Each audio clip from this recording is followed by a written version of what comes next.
Microsoft Excel курсы парақтың шекараларын баптау және де парақтың орналасуы. Біз өзіміздің құжатымызды енгізіп, оны форматтауды үйрендік.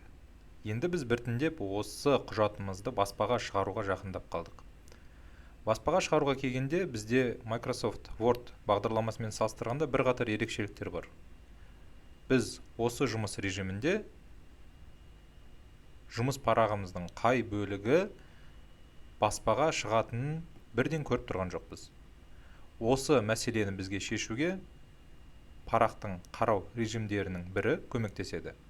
Разметка страницы қарау режиміне ауысатын болсақ, біздің Excel кестеміз әр параққа, біздің жағдайымызда A4 парағына қалай орналасатыны бірден көрсетіледі. Осы жерде біз алдын ала бірнеше баптауларды жасай аламыз. Солардың ішінде ол разметки страницы бөлігіне баратын болсақ, парақтың орналасуын өзгерте аламыз. Олар кітап тәрізді немесе альбом тәрізді болып өзгертіле алады.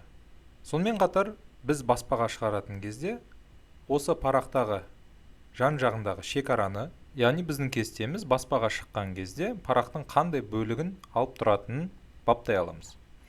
Ол үшін поля бөлігіне барамыз. Алдын ала берілген үлгілер Microsoft Word'тағыға өте ұқсас.